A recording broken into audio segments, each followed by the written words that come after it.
계속 화두를 풀어보고 있는데 오늘은 이게 화두에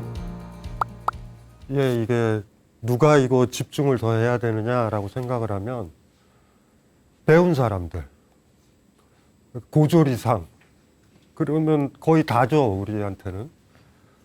그러니까 이런 사람들, 지적이라고 생각하는 사람들, 아는 척 많이 하는 사람들, 이런 사람들 용도의 좀 화두 같다. 그래서 일단 그런 느낌이 들어서 어려운 건 아니에요. 어떤 사람들을 만나면 막 그런 거 하는 사람도 있죠. 뭐 게테는 이렇게 말했고, 니체는 이렇게 말했고, 금강경에는 이런 말이 나오고, 그렇게 딱 얘기를 하면 우리는 일단은 말문이 막혀. 왜냐면 굉장히 유명한 책인 거야, 사실은. 그래서 그래서 그런 얘기들을 하는 거예요. 이 책엔 이게 있고, 이게 있고, 이게 있고. 그 사람이 똑똑한지는 모르겠지만 그 사람이 자랑하는 건 뭐냐면 자기는 니체도 알고, 뭐 예를 들면 부처도 알고, 내지는 뭐 강신주도 알고, 뭐 누구도 알고 아는 척을 하는 거예요. 그냥 좀 지적이다라는 사람들. 그리고 우리는 말문이 딱 막히잖아, 사실은. 어쩌면 그래서 우리가 많이 배우는지도 몰라요. 저 사람 말문을 막기 위해서. 아무 도움도 안 되거든요. 그리고 그런 니체를 알고 있는 사람이 왜 이렇게 자식은 또 못 가르쳐? 보면은 너무나 훌륭한 말을 하는데 삶은 엉망인 사람들도 많다고요, 사실은. 좀 그런 맥락에서 좀 들여다봐야 될 화두이기도 하다라는 그런 생각들. 먼저 한번 읽어볼게요. 그 운문화타라는 화두인데, 어느 스님이 물었다. 광명이 조용히 모든 세계에 두루 비치니. 한 구절이 다 끝나기도 전에 운문 스님은 갑자기 말했다. 이것은 장졸 수제의 말 아닌가? 그 스님은 예 라고 대답했다. 그러자 운문 스님은 말에 떨어졌군 이라고 말했다. 뒤에 사심 스님은 말했다. 자, 말해보라. 어디가 그 스님이 말에 떨어진 곳인가? 뭐 유명한 사람 말을 인용을 하고 있는 건데 물어봤다고 그러니까 분명히 그 어떤 스님은 그 어떤 걸 인용을 하려고 그런 거예요.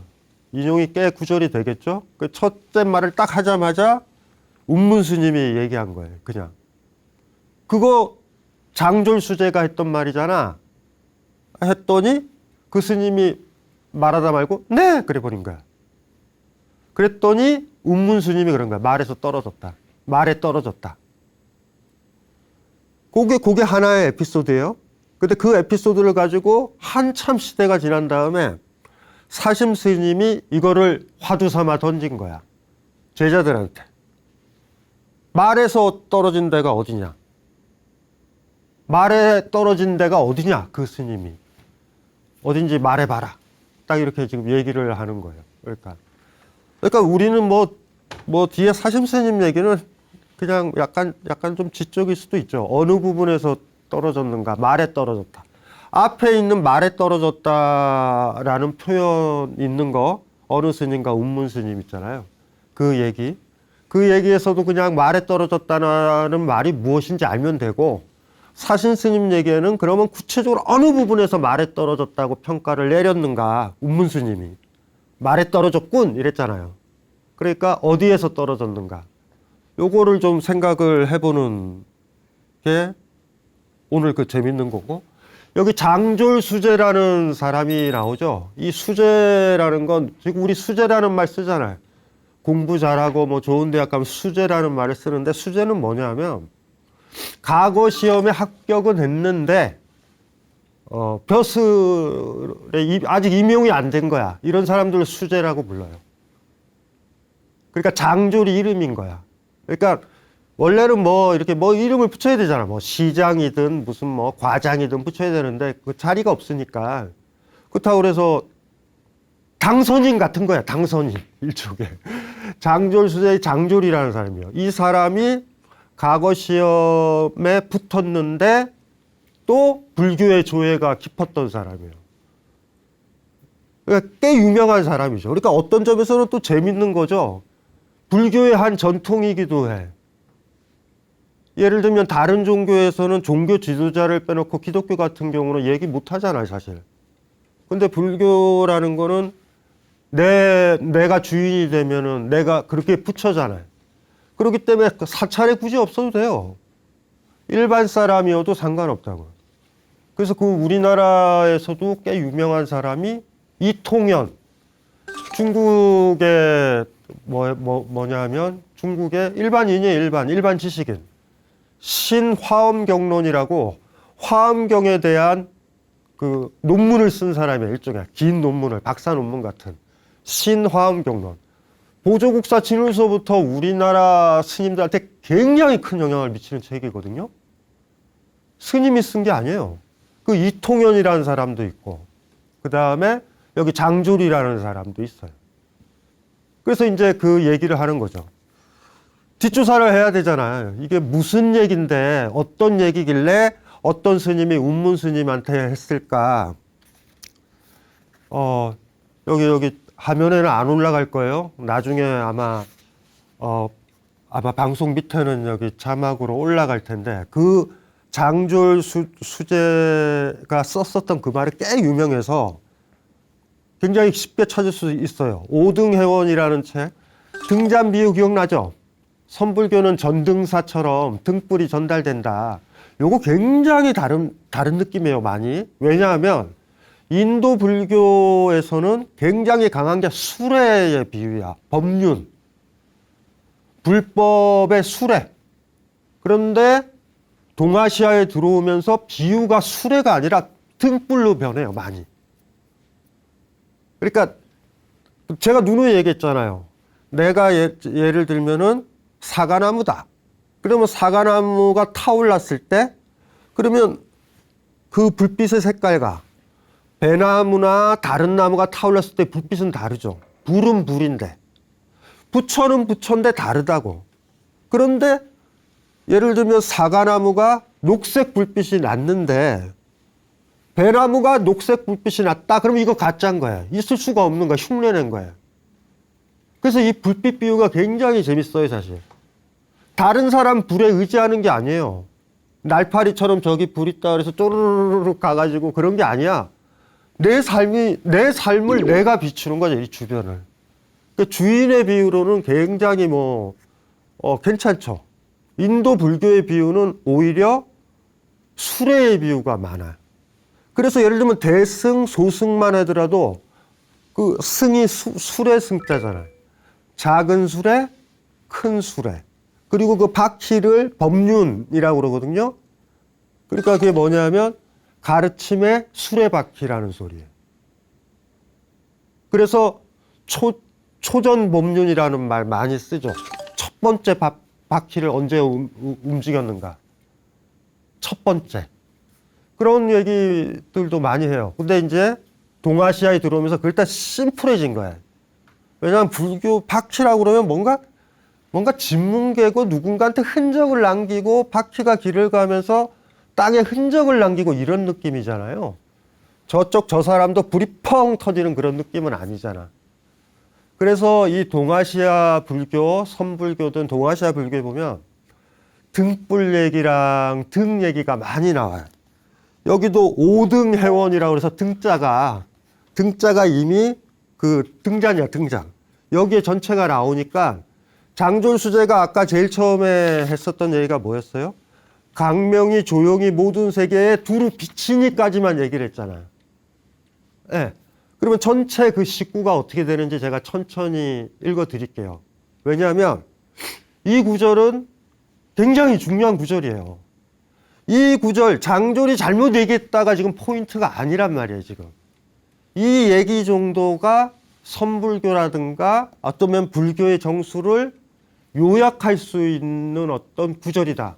이렇게 생각하셔도 되거든요. 그러니까 스님들 사이에서도 그게 문제가 된 거야. 너무나 근사한 얘기고 그 당시도 다 서로 얘기했던 얘기. 읽어드리면 이래요. 광명이 고요히 모든 세계에 두루 비치니 범부든 성인이든 생명을 가진 것들은 모두 나의 가족이네. 어떤 잡념도 일어나지 않아야 온전한 모습이 그대로 드러나지만 감각의 작용들이 일어나자마자 온전한 모습은 구름에 가려버리네. 번뇌를 끊으려는 것은 번뇌의 병만을 증가시키고 진여에 나가려는 것도 또한 바르지 못한 일이네. 세상의 인연에 따라 어떤 장애도 없다면 열반과 생사도 모두 헛된 꽃과 같을 뿐이네. 이게 시예요. 처음에 딱 들은 다음에 바로 이해되는 거는 불가능하니까 한 구절씩 읽으면서 제가 풀어드릴게요. 광명이 고요히 모든 세계에 두루 비치니. 아마 이 광명은 마음일 수도 있을 거예요. 그러니까 아주 작은 마음, 나만 생각하는 마음이 아니라 나를 생각하지 않는 마음이 됐을 때, 그러니까 나에 사로잡히지 않고 무언가에 집착하지 않을 때 산책을 하더라도 주변 것들이 보이잖아요. 일단은. 그러니까 작게는 나 하나도 못 비치지만 크게는 다 비칠 수도 있어요. 그런 비유일 수도 있겠다 이렇게 생각을 하시면 되고, 범부든 성인이든 평범한 사람이든, 성인이란 말은 부처를 얘기하니까, 그러니까 평범한 사람이든 부처든 생명을 가진 것들이 모두 나의 가족이네. 생명을 가진 것들은 다 내 가족이다. 여기서 당연히 알겠죠. 내 가족이니 남의 일이 아니잖아. 그 사람한테 탐욕을 부리겠냐고. 아, 세상 사람들은 다 내 가족이야. 생명은 다 내 가족이야. 그런데 그걸 어떻게 죽이고 때리고 학대하고 그래. 그러니까 어떤 가족에서 최근에 그런 문제 많잖아요. 자기가 낳은 아이인데 아이를 괴롭힐 때 있잖아. 그건 내 가족이 아닌 거예요. 나한테만 국한되어 있는 거야. 법적으로는 가족인데. 층간소음이다 그러면 윗사람이 내 가족이에요? 가족이 아니에요. 만약에 내 가족이다라고 생각했으면 아유 건강하게 잘 뛰네 이랬을 거라고. 어느 할머니가 손주가 팔딱팔딱 뛴다고 뭐라 그래. 시끄럽다고 왜 그래. 그건 내가 시끄럽다. 걔는 나라는 범위 바깥에 있는 존재죠. 세상이 다 가족인데 전쟁을 일으키나? 러시아가 우크라이나 공격하듯이? 내 가족인데, 내 아들이 있는데, 내 아버지가 사는데 있을 수 없어요. 그러니까 이 감수성이 뭔지 알겠죠? 아, 여기서는 다 가족인 거야. 생명까지도. 굉장히 많이 확장됐죠. 풀, 벌레 이런 것까지도 내 가족이야. 가족이니까 꽃 같은 거 꺾을 수도 없지. 내 가족이니까. 나랑 무관하고 내 가족이 아니고 내가 돌봐야 되는 범위 바깥이라고 그럴 때 우린 잔인해지는 거예요. 네. 남편한테 잔인하다, 아내한테 잔인하다, 아이한테 잔인하다. 별거 아니에요. 내 가족 아니에요, 그 순간. 내 피부치가 아닌 거야. 세 번째는 이래요. 어떤 잡념도 일어나지 않아야 온전한 모습이 그대로 드러나지만, 그러니까 온전한 모습이 그대로 드러난다는 거예요. 잡념이 안 일어나요. 제가 얘기했잖아요. 고양이 아픈 거 보려고 그러면은 막 내가 잡념에 사로잡혀가지고, 예. 어떤 생각에 몰두한다던가 이러면은 고양이가 쓰러져 있는지 보이지도 않아요. 그러니까 그 마음을 많이 가져야 되는 거야. 나에 대해서 생각 많이 하지 말고 아주 사사롭고 작은 것들에 집착하지 말고, 그게 멍청한 마음이 아니에요. 맑은 마음 같은 거예요. 뭐든지 담아둘 수 있는 넓은 마음이 돼서 산책을 하면 계절의 변화도 들어오고 뭐 또 다 들어온다고. 근데 내 마음이 있잖아요. 막 다른 거에 막 그 마음이라는 그릇에 다른 것들이 담겨져 있으면 다른 걸 못 담잖아. 무슨 말인지 이해되시죠? 그래서 어떤 잡념도 일어나지 않아야 온전한 모습이 그대로 드러난다. 이건 뭐 어렵지 않아요? 감각의 작용들이 일어나자마자 온전한 모습은 구름에 가려버린다. 감관이라고 하는 것들을 눈, 귀, 이런 것들이지만 조금 더 구체적으로 가면은 육체적인 것들, 우리의 본능적인 이기주의 같은 것들. 난 많이 도와주고 싶죠? 근데 나 배고프면. 우리 죽을 때까지 살아있기 때문에 생기는 이기주의 있잖아요. 그리고 내가 피해볼 것 같은 그 끌어오르는 이기주의와 거의 맞서 싸운다고요, 사실은. 그래서 여유롭고 부유하면 누구 돕기 좋아요. 그리고 나 컨디션 좋고 푹 쉬고 잠도 잘 자면 내 남편이든 내 아내든 내 아이의 고민 충분히 들어줄 수 있어. 그런데 내가 너무 힘들어. 살기가 너무 팍팍하고 오늘 일을 너무 많이 했어. 그러면 짜증이 나기가 쉽다고. 왜 너마저도 나를 힘들게 하니? 나중에 후회할 짓이지만 그런 생각을 하잖아요. 그런 거와 관련된 거죠. 그래서 나중에 전체적으로 보면 아이고 내가 내 딸한테 모든 살아있는 생명체들은 돌아보면 내 가족과도 같았는데 그런 거 보이지 않게 됐었잖아. 나만 생각하니까 막. 컨디션이 좋은 엄마는 아이의 똥냄새도 달콤하게 오지만 컨디션이 나쁘면 불쾌할 수도 있어요. 그 냄새도. 왜 이렇게 불쾌해? 기저귀 또 빨아야 되네? 이런 느낌이 들잖아요. 옛날 서양의 귀족들이요. 귀족 부인들이 왜 아이를 잘 돌봤는지 알고 아이 오면은 유모한테 받아서 어머 오늘은 뭐하고 지냈니? 왜냐하면 일주 만에 처음 보거든요. 얼마나 반가워. 무슨 말인지 알죠? 계속 볼 때 나도 생명인지라 나도 피곤하고 나도 배고프고 나도 자야 하는지라 그거를 자야 된다라는 그거 자기를 돌봐야 된다라는 이기주의가 있다 우리가.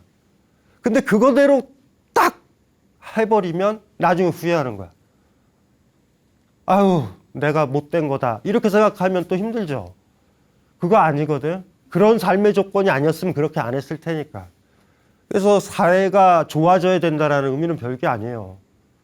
사랑하는 게 최소한 가능할 수 있는 조건을 사회에서 만들어 준 다음에 왜 사랑하지 않았어? 라고 얘기를 해야 되는데 우리 사회는 갈수록 그렇게 안 되는 것 같아.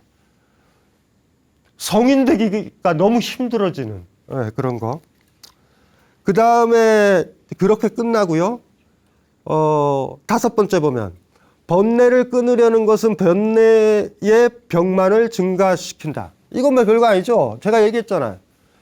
잊어야지. 누가 죽었거나 누구랑 헤어져서 잊어야지. 그 사람을 내 마음에서 끊어야 돼. 그거 자체가 그 사람을 못 끊는 거야. 번뇌를 끊는다라는 말이 그런 것들이에요.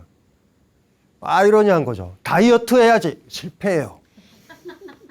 100%. 다이어트의 병만 가중시켜. 자연스럽게 가야 되는데, 그쵸? 이해되시죠? 시간이 지나면, 그러니까 때때로 내가 사랑하는 사람이 떠났거나, 그게, 죽어서 떠난 거일 수도 있고, 잠시 떠난 거일 수도 있잖아. 근데 우리 알잖아요. 몇 개월 지나면, 아련하게 보고는 싶지만, 지금 현재만큼 그렇게 아프진 않아. 죽을 것 같죠? 그래서 그 경험은 누구나 다 해봐야 되는 것 같아. 시련의 경험. 사랑하는 사람이 떠난 경험. 막 옛날에 기억이 나요. 제 친구가 상을 일찍 당했는데 친척들이 와서 저도 그 친구니까 그 상집에 갔는데 제 친구가 분노했던 건 아버지가 죽었는데 친척들이라는 게 고스톱 치고 술 마시고 논다고. 무슨 말인지 알죠? 어떻게 저럴 수가 있냐고. 친척이나 친구들이. 그런데 제 친구도 상 다 치르고 7, 8개월 뒤에 MT 가서 고스톱 쳤어요. 안 할 것 같죠? 밥도 안 먹을 것 같죠? 이렇게 아픈데 사랑하는 사람이 떠났는데 내가 어떻게 밥을 먹어? 처음에 사랑하는 남자나 여자와 헤어졌던 대학교 1학년들 봐봐. 이제는 식음을 전폐할 것 같지. 이제 영원히 안 먹을 것 같지. 다른 남자 안 만날 것 같지. 자살하면 안 만날 수 있어. 그런데 시간이 지나면 조금씩 그 남자가 그 여자가 기억에는 나지만 그렇게 아픔을 주진 않아. 아련할 뿐이야. 시간이 한참 더 지나면 38번째 남자 중에 첫 번째였다. 뭐 이런 얘기를 하게 돼. 세상의 남자는 굉장히 많구나. 심지어는 이렇게 얘기할 수도 있어요. 80이 됐는데 39번째 남자는 누구인가? 그런 어떤 기대감을 가지고 오늘 산책을 나가는 할머니도 계실 수 있다라는 거예요. 번뇌를 끊으려고 한다. 때때로 아픈 거는 아픈 대로. 무리하게 끊으려고 하면 더 오래 간다. 자연스럽게. 이런 것들이요. 진여에 나가려는 것도 또한 바르지 못할 일이네. 번뇌가 없는 세상에 나가려는 것도 또 마찬가지예요. 똑같은 거죠. 그래서 마지막에 엔딩은 이래요. 세상의 인연에 따라 어떤 장애도 없다면 열반과 생사도 모두 헛된 꽃과 같을 뿐이네. 이 시를 쓴 거예요. 근사하죠? 예쁘죠? 굉장히 예쁜 시예요. 인연에 따라서 장애가 없어야 된다. 우리 옛날에 지난 화두에 썼던가 그거 있죠. 수처작주 입처계진. 임재가 있던 말. 이르는 곳마다 주인이 되면 내 앞에 펼쳐지는 게 다 참되다라고 얘기했잖아. 이 장졸이라는 사람도 세상의 인연에 따라 어떤 장애도 없다면 열반과 생사도 모두 헛된 꽃과 같을 뿐이네. 이렇게 이제 끝나는 거예요. 이게 이제 그 당시에 유행이 된 거예요. 그래서 이거를 이제 얘기를 한 거죠. 다시 한번 저 화두로 한번 가보세요. 첫 번째를 얘기한 거야, 저게. 저걸 이 장졸의 이 글을 뭐라고 그래야 되나? 불교의 에센스? 내지는 어쩌면은 이 스님은 뭔가 물어보려고 그랬던 것 같아. 외웠어요. 화두, 자기의 이게 뭐 인용문처럼. 강명이 조용히 모든 세계에 두루 비치니 하면서 일단은 물으려고 그랬다가 운문 스님한테. 쫙 얘기가 저 구절을 딱 얘기했어요. 8개 구절 중에 한 구절만 얘기했어. 그랬더니 운문이 뭐라고 그래? 장졸수재가 했던 말 아니야. 그러니까 여기서 재밌는 건 운문 스님도 알아. 이 말 유명한 말이에요. 그랬더니 그 상대방 스님이 장졸수재의 이 말들 중에 이해가 안 되는 부분이 있었을 거야. 그거 묻기도 전에 장졸수재 말 있잖아. 딱 그랬더니 그 스님이 네! 그랬어요. 그랬더니 뭐라 그래요? 말에 떨어졌다. 야, 이게 우리가 얘기를 해봐야 된다라는 거예요. 말에 떨어졌다라는 게 뭘까?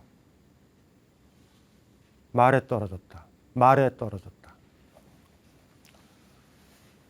20세기 초반부에 모르겠어요. 힘들게 살아서 그런지 몰라도 20세기 초반부에 좀 서양의 천재적인 지성인들은 동구권 사람들이 굉장히 많아요. 의외로.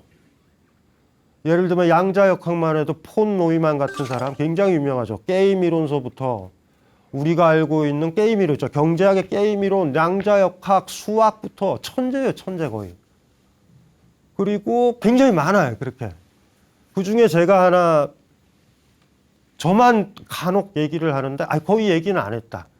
어느 글에 잠깐 인용을 했던 사람인데 코르지프스키라는 사람이 있어요. 체코 출신. 미국에서 활동했던. 이 코르지프스키가 했던 이 말을 오늘 이 화두 푸는데 도움이 될 것 같아.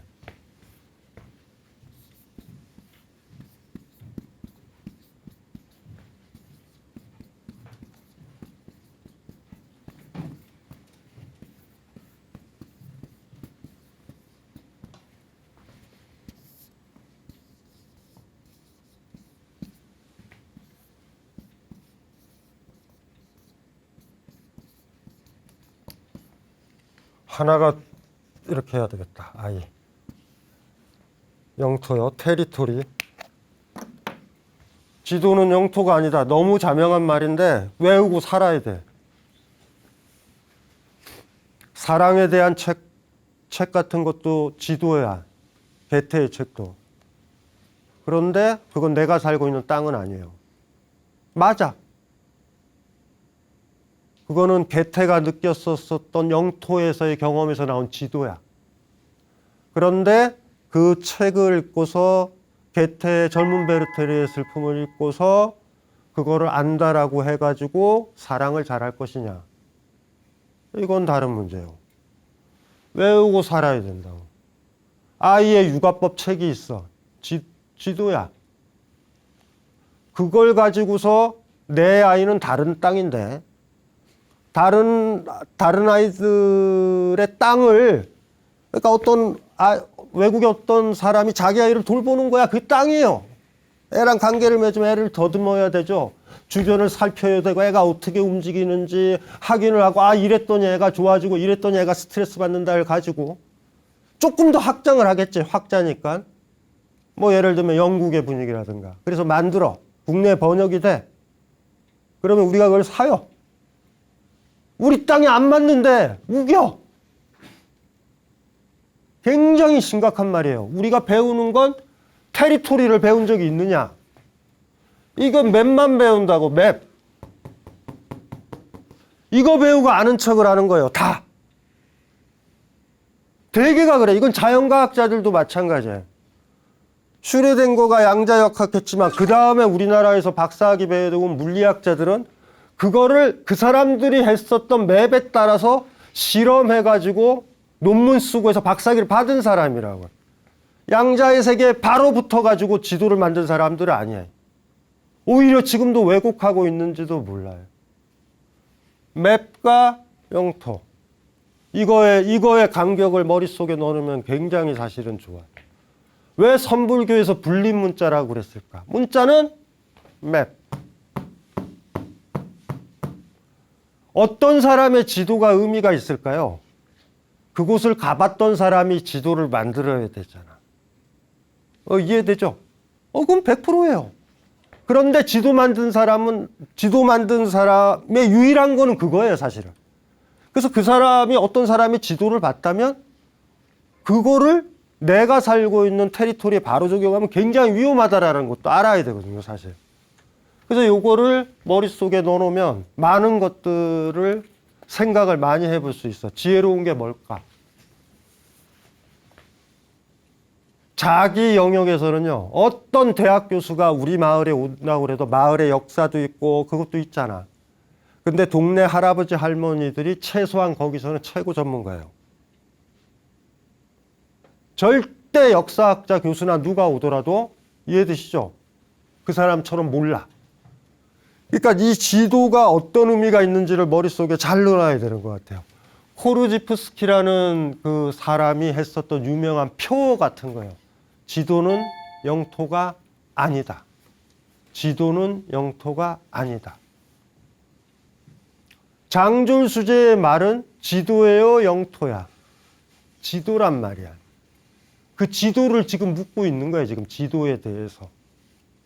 말에 떨어졌다라는 거는 뭐냐면 넌 지도에 떨어져 있다라는 거예요. 너 지금 뭐 하니? 라는 거예요, 사실은. 네 얘기를 해. 너 스님이잖아. 너 구도자잖아. 광명이 조용히 모든 세계 두루 비치니라는 그 8구의 시 있잖아요. 그게 이 사람한테는 지도인 거야. 그러면은 불림 문자 아니잖아요. 기껏 이해해봤자 뭐 이해해요? 장졸의 마음만 이해하는 거야. 내가 주인이 되는 건가? 우리가 지난번에도 하두안 아플 때 기억나시죠? 예, 염화시 중에 미소. 모든 제자들이 시타르타가 왜 꽃을 들었지? 시타르타의 마음은 뭐지? 이랬을 때 가섭만 웃었잖아. 꽃을 보고. 왜 웃었다고 그랬어요? 꽃이 이쁘니까. 요거랑 사실은 거의 구조적으로 같은 거예요. 말에 떨어졌다. 요게 딱 들고. 다시 한번 이제 들어가 볼게요. 어느 스님이 물었어요. 강명이, 그러니까 이거 물어본 거죠. 쭉 물어보면서 이렇게 아마 얘기를 하다가 7번째 구절, 6번째 구절, 이건 무슨 의미예요? 물으려고 그랬을 때, 운문스님은 바로 얘기를 한 거야. 장졸수제 말이잖아. 그랬더니 그 스님이 뭐라고 했어? 예! 라고 대답했어. 예라고 대답하는 부분에서 떨어졌을 수도 있어요. 저기에 떨어졌을 수도 있어. 아니면 강명이 조용히 모든 세계에 두루 비친다라는 저 말을 했을 때 말에 떨어진 거일 수도 있고. 그리고 어쩌면 운문스님이 말에 떨어졌군! 딱 이래버렸을 때 그때 그 순간에 그 스님이 말에 떨어졌을 수도 있어요. 전 상황을 정확하게 봐야 되는 거죠. 많이. 어떤 말을 인용을 하거나 유식한 사람 말을 인용하거나 권위 있는 사람들의 말을 인용해서 지도 같은 거예요. 지도. 지도를 딱 보여준다고. 네. 그런데 전혀 몰라요. 여행을 많이 간 사람들 경우만 지도가 얼마나 영토랑 무관한지 알 거야. 진짜 많이 간 사람. 진짜 많이 돌아다닌 사람은요, 지도가 참고 자료일 뿐이다를 알아요. 지도 맹신하지 않아요. 지도에서 안 그려놓으면은, 그쵸? 안 그려놓은 부분도 있잖아. 지도를 맹신하면 안 그려놓은 좋은 부분도 못 간다? 여러분도 경험하잖아요. 우리 지금 생활이 얼마나 복잡해졌어요. 지도가 지배하는 세계예요, 지금은. 자동차 타봤잖아요. 내비게이션 있잖아요. 지도가 위에 떠 있잖아요. 어디 누르잖아. 그 사이사이요. 그 파란색 줄 서 있는데 말고 옆쪽에 굉장히 좋은 곳 많습니다. 그쪽은 우리 가지 않아요. 절대 가지 않아요. 지금 우리의 가장 큰 문제는요, 영토를 경험하는 감각이 없어졌어요.